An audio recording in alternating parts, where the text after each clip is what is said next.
Dia sebenarnya lebih kurang sama. Antara produk family dengan produk medical, dia punya proses dia lebih kurang sama. Cuma nama dia lain.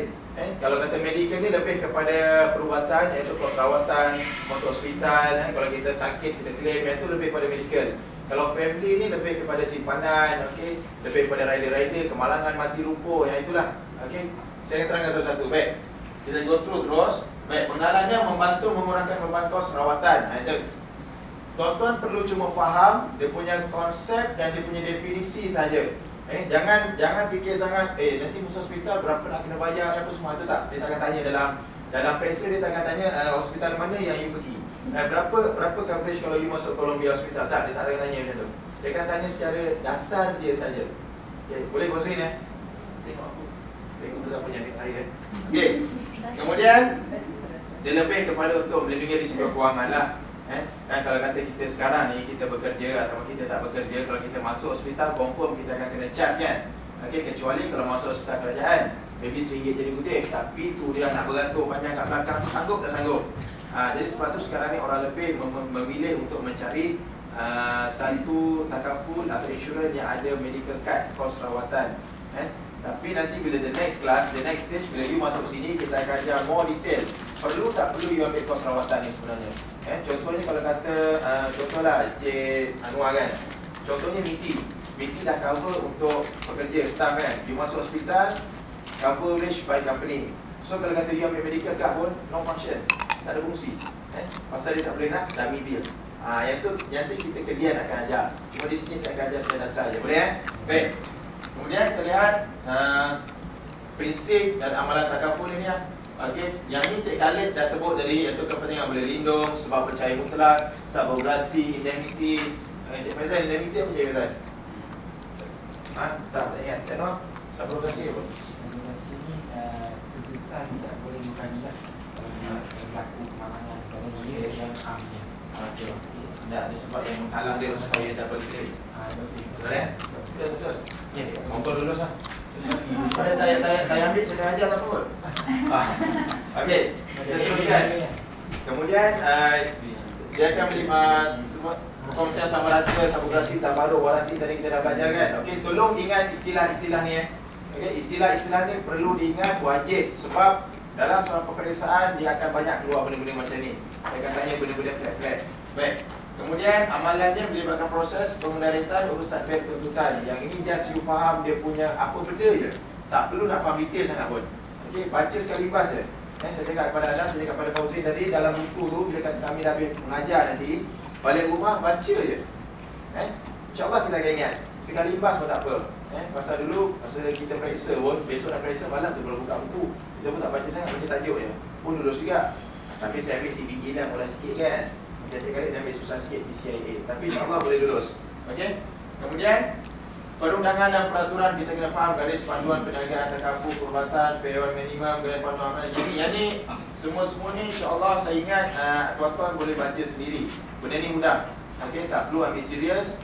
Cumanya just baca sekali bas pun tak apa. Dan ingat dia punya key point dia saja. Sebab ini bukan soalan esei ini soalan objektif.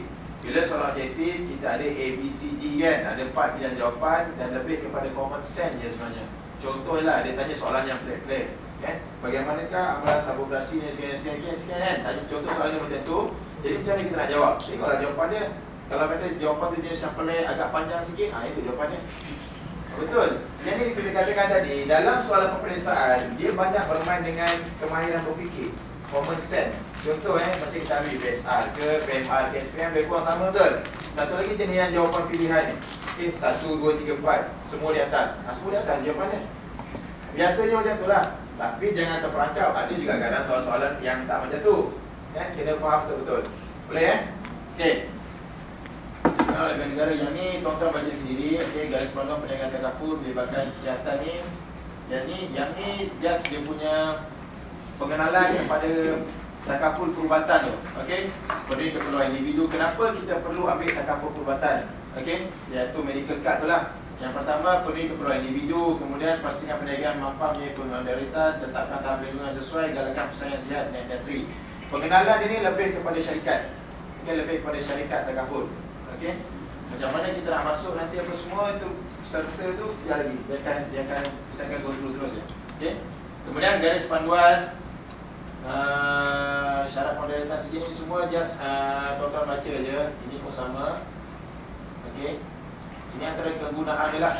Kegunaan kenapa kita perlu ada takaful perubatan. Okey, medical expenses kita kena ada. Okey, sebab apa? Untuk belanja perubatan, sakit kritikal, okey, takaful hospital, takaful pendidikan. Yang ni yang kita faham sama ni lah. Kalau saya tanya tuan-tuan pun, okey, contoh saya tanya Syarul kalau kata pernah dengar tak medical card? Pernah dengar? Kalau kata medical card, biasanya bermain dalam fikiran tu apa benda? Untuk apa medical card? Kenapa you perlu ambil? Kita tak pernah dia cerita langsung. Ada kan? Ada juga. Ni medical card tau, bukan my card tau. Saya sendiri ada. Ada kan? Ada kan? Jadi kalau kata saya tak bercerita macam ni, tahu tak apa kegunaan medical card? Tahu juga tu. Tahu kan? Apa benda? Kalau kita kemalangan ke apa boleh. Dia suka tu je. Kalau tanya lelaki ni, kalau tahu kemalangan, suka kemalangan kan? Macam senang kan? Okay. Sebenarnya macam ni je. Kalau kita ambil medical card, kos rawatan perubatan ni, dia lebih kepada hospitality lah. Perbelanjaan, kos rawatan kan. Kita duduk kat dalam ward semua, itu je fokus dia. Baik, kita faham macam tu je cukup. Okay? InsyaAllah boleh lulus. Kemudian yang ni just baca juga. Saya rasa tak berapa penting sangat. Sebagai pengetahuan tuan-tuan je, pengetahuan kita. Kemudian piawaian apa semua ni objektif. Pastikan jawab nombor 1, 2, 3 tu. Pastikan peserta berdiri maklumat yang lengkap tentang produk. Yang ini lebih pada syarikat saya cakap tadi tu. Okey, bermakna syarikat nak keluarkan satu produk yang kena ikut piawaian ni. Yang ini ditetapkan oleh bank negara. Okey, just baca sekali limbas je. Saya bantu secara konsisten, minimumkan kemungkinan berlaku kesilapan. Kemudian ini pun tuan-tuan baca sendiri bahan pemasaran. Okey.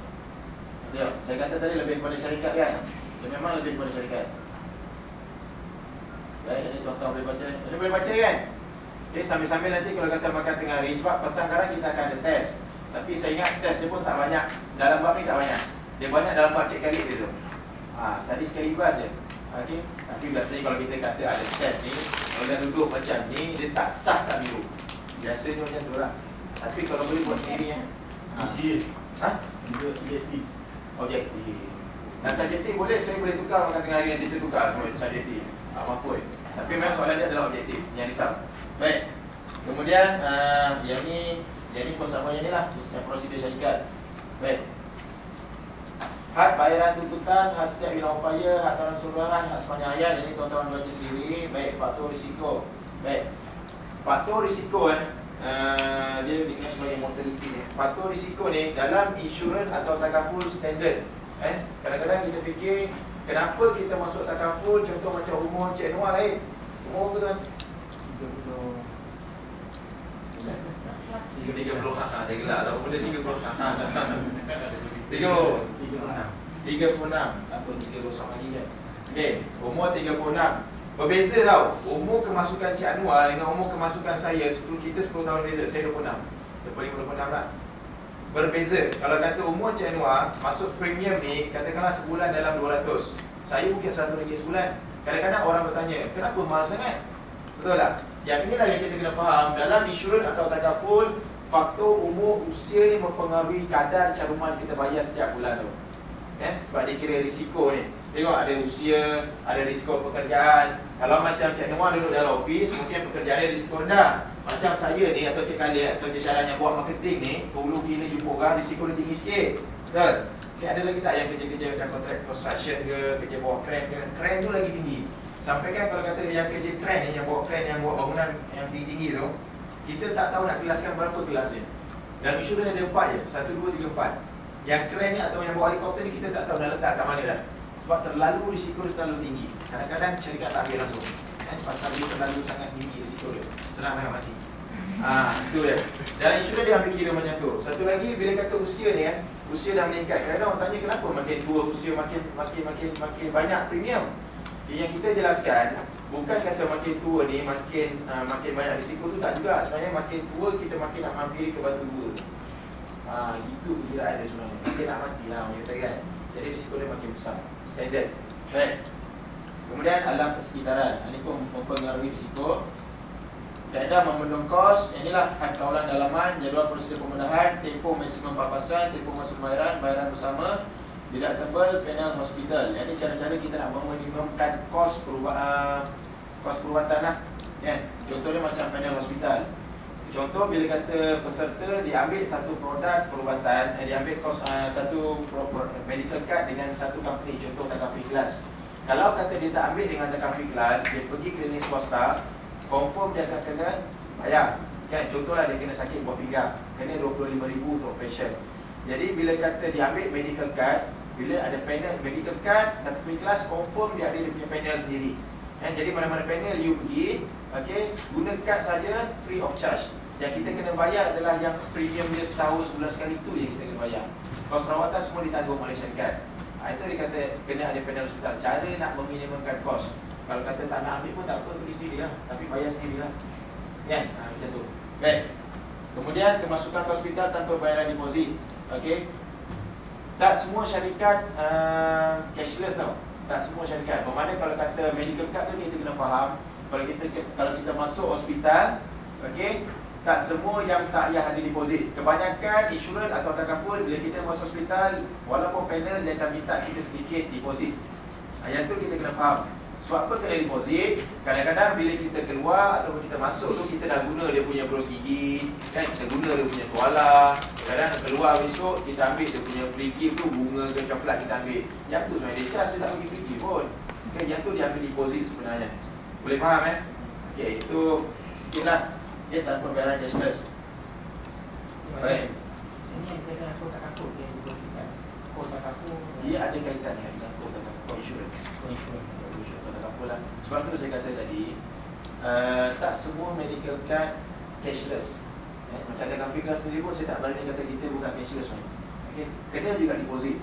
At least 500 ke 1,500 macam tu. Okay. Kita punya bayaran deposit. Faham tak? Okey. Baik. Kalau ING saya rasa tak kot. ING tak ada. ING antara pendidikan yang paling hebat kat Malaysia ni. Dia dah besar. Baik.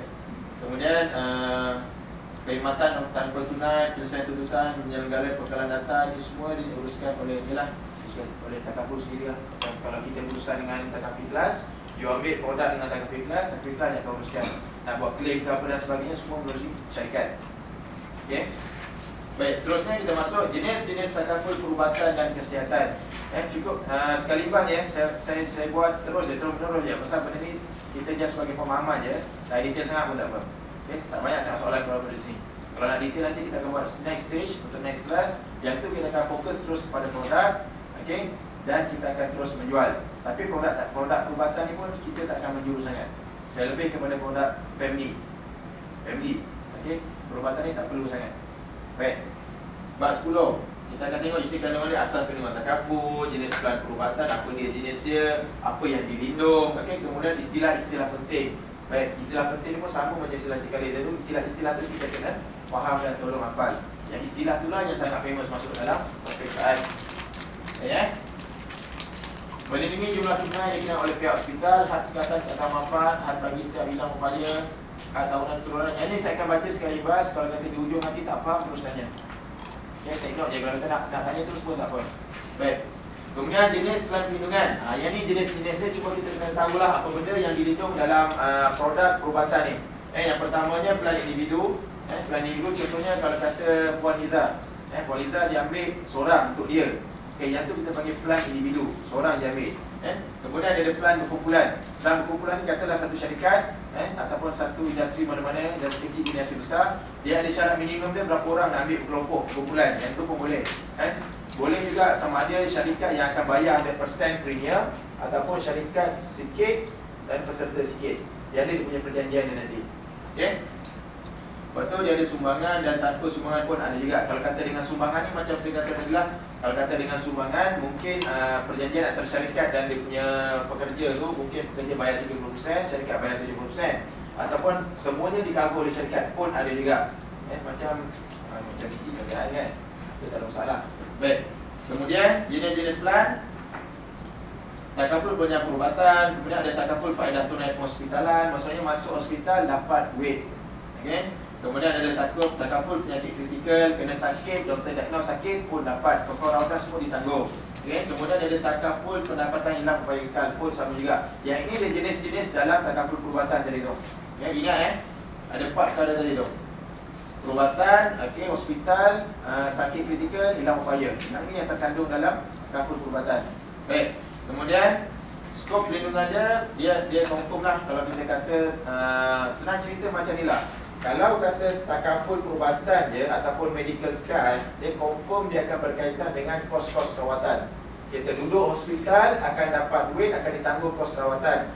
Kecuali dia ada kecuali dia. Nanti saya akan terangkan ada beberapa perkara yang kita takkan tanggung dalam kos-kos dalam medical card tu. Contohnya bersalin. Contohnya melibatkan maternity lah. Komplikasi kehamilan yang tu kita tak cover. Pasal saya senang cerita lah, kalau customer saya tanya saya, dia kata kenapa bersalin ni tak cover? Pasal bersalin tu buatan orang. Senang je juga. Dia faham lah kan? Kalau kata yang sakit buah pinggang ke apa semua tu, itu buatan Allah kan? Tapi yang bersalin ni, yang maternity ni semua buatan orang. Apa tanggung sendiri lah. Sakit gigi adalah okay. Macam tadi saya cakap ada pergigian kan? Yang adalah nanti saya akan terangkan, kita akan tengok. Kemudian perbelanjaan perubatan, permasalahan pemudahan, yang ini akan diterangkan satu persatu balik tuan-tuan baca. Baik, dan manfaat utama yang ni terkandung dalam polisi sebenarnya. Dalam polisi dia, yang macam ni lah dia cerita. Bilik macam mana, okey, unit rotarapi ke, okey, dia ada betul hospital, bayaran bius, bayaran doktor pakar, bayaran nurse yang jaga kita. Yang tu dah detail sangat lah. Yang tu dah detail. Cuma tuan-tuan kena faham sini just yang lebih general je. Boleh Kemudian lawatan pakar macam-macam lagi. Ini baru lawatan pakar. Yang nurse datang ke rumah pun ada juga. Kalau nak special punya servis, boleh juga kan. Macam Cik Anwar ni kalau dapat nurse confirm dia nak, dia panggil datang ke rumah. Pasal handsome ni. Baik. Kemudian selain itu dia ada ujian diagnosis sebelum kemasukan ke hospital, sudah pakar, rawatan selepas kemasukan, rawatan rumah sakit luar pun ada. Kemudian bayaran ambulans tu pun ada juga. Yang tu pun ditanggung juga. Okey. Ada manfaat lain, allowance harian. Masuk hospital pun dapat duit, duduk sesaja pun dapat duit. Rawatan kanser sakit luar pun ada, dialisis buah pinggang, pemberian organ, pendek kata yang berkaitan kalau kata kita masuk hospital, melibatkan kos, yang itu ditanggung. Pendek kata lah. Kalau nak panjang kata sekarang, tak habis kelas ni kan, saya pendekkan kata. Macam contoh orang suruh baca doa kunut, kan? Nak panjang, nak pendek. Ada kan cerita tu kan? Nak pendek tu nak panjang kunut, nak panjang, nak pendek. Senang bagi orang faham. Baik. Kemudian perbelanjaan perubatan utama, okey, saya akan berhenti dalam pukul 1, kita makan sekejap lagi. Mana yang saya berhenti tu situlah anda terdekat, kita akan sambung pukul 2 nanti ya. Okey, kemudian perbelanjaan perubatan tentang tambahan, perubatan ulama komprehensif, kita melebihan. Yang ni yang tuan-tuan boleh baca sendiri sangat. Okey, pada tu naik hospitalan, masuk hospital dapat duit, sakit kritikal, okey. Once kalau doktor dah diagnose anda kena sakit kritikal, yang itu baru kita cover. Okey, jangan sebelum ambil produk. Rata-rata macam ni tau. Orang masuk insurans atau takaful sebab apa? Kebanyakannya lah. Sebab dia tahu yang dia dah sakit. Yang ni yang kita kena, yang konsep ni lah penuh percaya mutlak tadi tu lah. Konsep penuh percaya mutlak mengatakan bahawasanya ejen kena percaya pada customer, customer kena percaya pada ejen, kena cerita benar. Apa saja kena declare dalam tu. Kalau kata you pernah kena sakit ke pernah kena apa, tolong declare. Sebab dulu pernah terjadi kes di mana ada seorang hamba Allah ni, insurans lah. Ada seorang hamba Allah ni, dia ambil orang-orang yang dah sakit. Bila dia isi borang, dia submit proposal kepada syarikat, dia tak declare yang orang ni memang sakit. Jadi permasalahan tu timbul, memanglah dia dapat komisen, dia dapat kes, kan? Dia dapat komisen lah. Permasalahan ni timbul apabila peserta nak claim. Memang dia tak declare dalam borang, okey. Tetapi kalau kata kita nak claim, kita hantar borang permohonan kepada syarikat nak claim, syarikat ada sendiri dia punya panel penyiasat. Jadi kita akan refer mana-mana hospital yang kita pernah masuk, you dah ada record, belum ada record. Kalau you dah ada record, confirm kita tak akan bayar. Yang ni kena faham. Even dalam polisi family sekalipun, kalau kata kita close customer, prospect, kita tanya dia, you ada sakit, tak ada sakit, you merokok, tak merokok. Semua kita kena tanya, declare habis-habis kat situ. Kalau kata dia pernah ada sakit, tolong isi dalam borang, supaya tak terjadi masalah akan datang. Sebab medical card ni, dia adalah satu produk yang kita panggil sebagai antara produk yang rumit, very very complicated. Silap sikit je terus tak claim. Sebelum kita dapat adil besok, jangan salahkan nanti pasal kita dah cerita benar. Sebagai ejen, tugas kita kena cerita benar. Okey, walaupun belum pahit. Betul ya? Okey. Baik, seterusnya kita lihat apa pendapatan yang baikkan macam saya cakap tadi, termasuk kalau kata UNC ke apa tu pun ada juga tak boleh kita bayar. Baik. Kemudian okey. Ini lebih kepada istilah lah, istilah-istilah dalam takaful perubatan. Saya harap tuan-tuan makan tengah hari nanti, okey, dalam masa ke 1 jam yang tu, lepas makan lepas sembahyang zuhur, tolong selak-selak sekejap. Tengok apa-apa istilah yang berkaitan. Istilah ni tuan-tuan kena baca sekali je. Tengok apa key point dia. Contohnya timantara. Okay, timantara ni macam mana melibatkan orang tengah. Contohnya dia key point dia macam tu lah. Dia punya keyword dia kena faham. Sebabnya soalan objektif bukan subjektif, tak ada masalah. Okey, tengok key point, tengok dalam periksa tu ada dalam minati soalan tu. Okey, jawab je. Boleh? Tuan-tuan tolong baca. Ni saya sekali imbas ya, tidak tebal apa hilang upaya apa kesihatan apa benda. Okey, ni bapak gajah ni semua ada dalam ni lah. Baca sekali imbas je. Okey. Dan apa tak? Nak makan dulu ke? Belum kenyang lagi. Ada azan. Kenyang lagi. Okey. Kemudian kita masuk bab A11. Bab A11 ni pengonderaitan. Tahu tak pengonderaitan ni apa? Pernah tahu tak? Dia kalau sebut Melayunya punderait lah. Kita sebut bahasa Melayu ni kan, punderaitan. Kalau bahasa Inggeris kita panggil underwrite. Underwrite ni kalau kita terjemah satu-satu ni, under tu bawah, right tu apa right? Betul lah kan? Okey, bawah betul lah atau underwrite. Tapi tak boleh nak sistem nak definisikan macam tu. Pasal saya cakap, Ni record yang lama apa tu? tak, dia memang macam ni. Bahasa insurans tak boleh nak buat. Tak, maksud dia ni. Maksud dia underwrite ni maksudnya macam mana kata ya?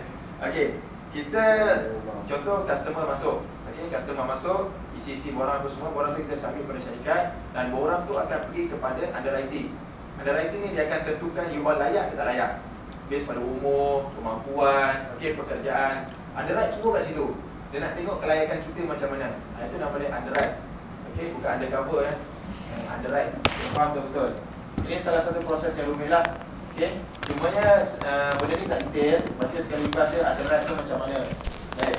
Kemudian isi kandungan dia tuan-tuan tengok dalam underwriting ni dia ada borang cadangan, ada aktif pemilihan, proyek. Semua ni tuan-tuan kena baca sendiri. Okey, kalau saya terangkan sesuatu pun tuan-tuan tak faham. Baca sendiri dulu. Okey, sekali imbas je tengok. Kalau tak faham baru tanya. Boleh? Jangan risau, benda ni tak banyak masuk dalam peperiksaan. Okey. Kemudian pengunderaitan takaful iaitu satu proses pemilihan risiko meliputi proses pengkelasan, pengkadaran dan pemilihan risiko. Cukup tuan-tuan tahu itu je maksud dia. Okey, proses pemilihan risiko based pada umur, based pada kerja, based pada persekitaran, tempat tinggal dan sebagainya lah. Ada benda-benda yang berkaitan yang kita kena ambil kira faktor-faktor tadilah. Baik. Kemudian tujuan dia untuk apa? Untuk menganalisis risiko, okey, mewujudkan dana sumbangan, dapat merangka program takaful yang memenuhi keperluan pengguna, yang bersesuaian dengan customer lah. Kadang-kadang produk yang kita cadangkan tu tak sesuai. Sebab tu saya kata ejen dia kena datang training. Sebab dalam training ni kita akan ajar macam-macam. Produk apa yang sesuai, kita kena cerita ikut keperluan customer. Kita kena mencari permasalahan customer. Bukan customer cari masalah kita. Ini bila kita jumpa customer, kebanyakan yang berlaku ejen baru, dia jumpa customer, cik, apa masalah saya ni? Dia tanya masalah dia. Kita jumpa customer, kita kena selesaikan masalah dia. Masalah customer ialah melibatkan kewangan dia. Betul? Dia nak lindung pendapatan dia, itu permasalahan customer. Yang kita bergaduh dengan lelaki kita, bergaduh dengan kucing kat rumah, kita bawa jumpa prospek, cik saya ada masalah ni, cik boleh tolong saya tak? Dan balik. Kan? Yang tu kita tak nak. Jadi sebagai ejen dia kena profesional, kena tahu apa permasalahan customer, what the customer's need, create the need for the customer. Okay? Kita keluar bahasa Jawa je lagi lah, saya tak faham. Baik. Kemudian bagi memastikan bagi dana sumbangan mencukupi, melindungi mengenai kadar sumbangan sepadan risiko yang ditanggung. Okey, cukup baca macam tu je. Borang cadangan permohonan, yang ini melibatkan borang proposal. Okey, kalau kata customer dah kita cerita dia bersetuju untuk ambil plan dengan kita, produk dengan kita kena isi satu borang. Betul. Borang itu customer kena sign Dan kalau kata dia ada penyakit ke whatever, dia pernah accident ke dulu 10 tahun ke setahun lepas dia pernah accident, declare semua sekali. Jangan simpan-simpan maklumat. Kalau boleh kita sebagai agent, kita kena tanya dia. Sebab tu ada satu borang yang kita sediakan, namanya borang pencarian fakta pelanggan. Kita kena buat fact finding dengan customer dulu. Okey, dia kerja apa. Kadang-kadang kalau kata contoh macam Cik Anwar kan, kalau kerja macam Cik Anwar ni kita dah boleh expect dah gaji dia berapa. Betul tak? So kita buka keperluan untuk dia lah. Berapa yang dia mampu sebulan, kita dah tahu lah. Kita dah tahu lah. Betul Cik Anwar? Macam Cik Anwar ni 200 confirm dia boleh bayar, tak ada masalah. Contoh ni macam tu lah, sebab kita dah tahu latar belakang dia. Kita kena tahu tanggungan keluarga dia berapa, anak dia berapa orang, isteri dia bekerja tak bekerja. So kalau kata kita tahu isteri dia lelaki bini kerja, kita santak lah habis. Bayar setahun terus kan. Contoh dia macam tu lah. Jadi sebagai seorang ejen ni dia kena pandai bercakap, dan juga dia kena pandai untuk big drama sikit. Bukan menipu tapi big drama. Dia bapak big drama juga nanti dengan cerita semua sekali. Okey, sedia. Baik. Kemudian, dari segi borang ni, dalam borang tu lah nanti dia akan, bila kita dah submit, saya isi borang, kita submit pada syarikat endorse, chop, terima, dia akan naik kepada underwriting. Dalam underwriting ni, dia akan menentukan, ni lah dia kata proses pemilihan tu.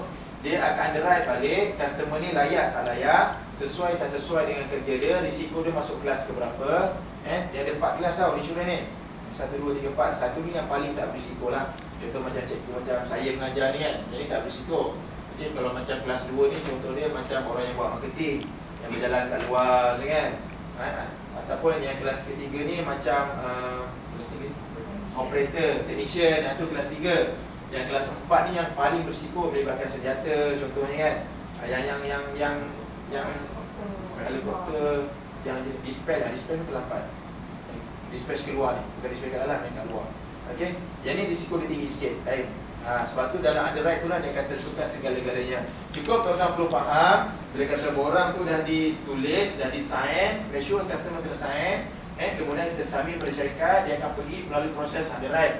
Selepas proses underwrite, lepas dia luluskan, dalam proses underwrite tu dia akan tentukan lulus ke tak lulus. Dia ada standard case ke ataupun substandard case. Faham? Confirm tak faham, saya tahu. Nanti lagi kita akan terus go through satu-satu terus. Okey, tengok ya.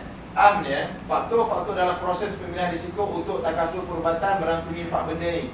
Kesihatan semasa, kewangan dia, pekerjaan, umur dan jantina. Bukan perubatan je, family pun dia ada juga faktor-faktor macam ni. Kita tengok kesihatan dia sekarang macam mana, ada sejarah penyakit lampau tak. Bukan kata sakit dia, sakit keturunan pun mempengaruhi juga. Kena faham Kalau kata contoh Cik Amalia dia tak sakit, tapi bila dia cerita mak ayah contoh ada nenek ke saudara mara dia pernah meninggal sebab kencing manis.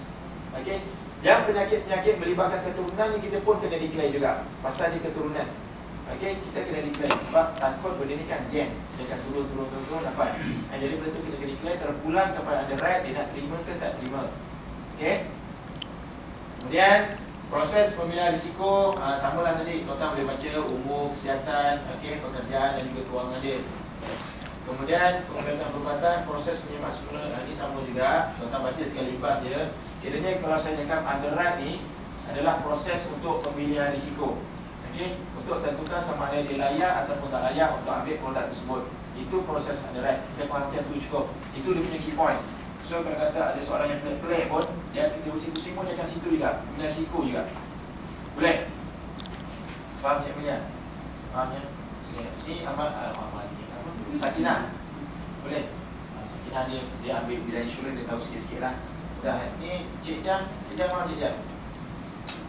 Faham kan? Okay, saya suruh Cik Jam terangkan kat depan sikit. Okey. Baik, dia banyak bertasbih berzikir kat situ. Okey. Kemudian sejarah perubatan. Jadi tadilah sejarah keluarganya. Sejarah keluarga pun mempengaruhi proses pengundaraitan. Saya cakap tadilah, kalau kata keluarga kita pernah ada sakit manis ke, darah tinggi, whatever lah, sakit yang kita kata sakit-sakit keturunan. Kalau kata mati mengejar tu bukan sakit keturunan, itu cari penyakit. Lain sakit keturunan ni lain. Baik. Kemudian keadaan kewangan dia, kemudian keadaan pekerjaan dan hobi dia. Hobi pun mempengaruhi. Contoh dia, hobi ni yang melibatkan dia minat, katalah dia minat main motocross. Hobi dia motocross. Motocross ni kan hobi yang pelik-pelik. Jadi hobi pun mempengaruhi dia punya tahap risiko. Kadang-kadang ada juga yang tak cover pun ada. Sebab hobi dia terlalu mencabar. Contohnya macam dia jenis yang hiking tau, panjat gunung apa semua, panjat mendaki semua tu kan. Jadi Spiderman. Melarikan sisi boleh panjat, dia turun Malaysia ada sisi boleh panjat. Yang ni yang melibatkan yang benda-benda yang pelik-pelik. Hobi, kata hobi lah. Kalau kata contohnya macam kita main motocross tapi kita main just sekali-sekala, yang tu bukan hobi. Yang hobi ni kita main katalah setiap minggu kita ada tournament ke, kita main ada tujuan di kelab ke, yang tu boleh jadi hobi. Tapi kalau setahun sekali baru kita bawa motor, yang tu bukan hobi. Yang tu kata cari penyakit tu boleh jatuh ke hospital. Tu contoh dia macam tu lah. Gelap Okey. Jadi faham Kiranya kesimpulannya proses pemudaratan ni adalah proses untuk menentukan risiko, menentukan tahap kelayakan dia. Itu pengunderaitan. Dalam bahasa Inggeris dia underwriting. Underwriting lah. Baik. Kemudian sumber maklumat dia rekod perubatan. Yang ni lah kita akan ni, katakanlah dia ada sakit Contohnya bila customer tu masuk, dia kata dia ada sejarah sakit jantung. Okey, contoh. Baik, kalau kata dia dah ada rekod di hospital ataupun dia ada maklumat perubatan, benda tu lah yang kita akan tengok balik. Kita attachkan sekali. Tapi kalau dah kata dah sakit kritikal, biasanya syarikat tak akan ambil. Okey. Contohnya bila makan ni lah masalah jantung, tidak kena belah. Bila dah kena belah, mana-mana company insurans pun tak nak ambil. Kena faham Kalau kata, cik saya dah pernah operation sakit jantung. Dah lah operation sakit jantung lagi, benda kritikal kan. Yang tu kita tak akan ambil. Pasal memang dah kena operate, dah kena belah. Tak ada. Kecuali kalau kata operation kemalangan. Kemalangan syarikat masih boleh terima. Tapi ada beberapa ni lah, ada beberapa benda yang dia akan tanya. Contoh dia macam kemalangan tu berlaku bila dan sebagainya, dan dia akan keluarkan satu surat kaji selidik kemalangan. You all kena jawab, suruh customer jawab. Bila kemalangan berlaku, apa yang patah, bila operation, besi apa yang masuk, semua tu ada dalam tu. Kalau accident dia ambil. Macam salah seorang customer saya, dia patah dua bahu, kemalangan 3 tahun, 2 bahu, 2 kaki patah, submit juga, lepas. Tak kena apa-apa loading pun. Tapi dengan syarat kena declare. Kalau kata nak lebih detail lagi, tak nak tulis main ruang dia kecil je dalam orang tu. Kalau kita nak declaration tu kecil. Kalau kata kita tak puas hati, ambil satu kertas A4, tulis main panjang tu, nak lukis gambar pun tak boleh. Dia patah kat sini buat gambar. Tahu pandai melukis lah. Kalau tak pandai jangan lah. Nanti takut sakit bagian lain lah kita tunjuk. Mampus, tak payah ni. Boleh? Okey. Seterusnya keputusan pendaratan. Ini saya kata tadi dia ada 3 je. Bila kita submit form, naik pada underwrite, 3 keputusan je dia akan buat. Sama ada standard case, iaitu yang diterima, substandard, iaitu dengan bersyarat lah. Substandard ni bersyarat benda tu ada perubahan, ataupun yang ketiganya ditolak langsung. Kalau kata standard case yang tak ada apa-apa masalah, yang tak perlu kena medical, yang tu standard, boleh lepas macam tu je. Kalau substandard, contohnya macam saya kata tadi, dia pernah mengalami masalah kemalangan. Okey, bila ada kemalangan dia akan keluar satu surat lain. Okey, yang tu kena isi by prospect lah, by customer lah, dia kena kopikan, hantar balik. Nak underwrite balik. Kalau kata dulu alhamdulillah lah. Kalau kata kena loading, payahlah loading tu. Kalau kata ditolak, ditolak lah, dia kena terima. Yang ketiganya confirm ditolak. Okey, contohnya macam tadi lah, risiko paling tinggi, pengidap penyakit berbahaya. Dah kena sakit kritikal, baru nak ambil, confirm tak akan terima. Tolak langsung. Okey, contohnya jantung, salah saraf kan, kanser ni payahlah dah kena cancer, breast cancer stage 3 baru nak ambil pun tak. Siapa nak cover kan? Okey balak pun bankrupt. Okey, jadi yang benda-benda macam tu kita tak akan cover. Sebab dah kena kritikal, kita kena faham kritikal. Baik. Kemudian pengeluaran sijil. Okey, lepas dah di underwrite apa semua, okey dah settle masalah, okey katalah permohonan diterima. Jadi syarikat akan keluarkan sijil penerimaan, iaitu buku polisi tu. Buku polisi tu akan dikeluarkan kepada customer lah. Itu kita faham. Baik. Kemudian sumbangan tambahan ni loading. Loading ni kalau kata contoh macam kemalangan tadi lah. Biasanya kemalangan memang dia akan kena loading. Loading ni maksud dia penambahan bayaran. Okey, ada sebab-sebab tertentu kenapa dia kena tambah bayaran, berdasarkan kepada risiko pekerjaan mungkin, berdasarkan kepada dia punya pengalaman sakit mungkin. Okey, yang ni kita istilah dia loading. Cukup anda faham dia punya istilah saja. Loading ni apa benda? Iaitu penambahan bayaran. Ingat Okey. Kemudian pembaruan plan. Baik. Pembaruan plan ni maksudnya katakanlah kalau ikut dia punya akta syarat bank negara tu, maksud pembaruan plan ni ialah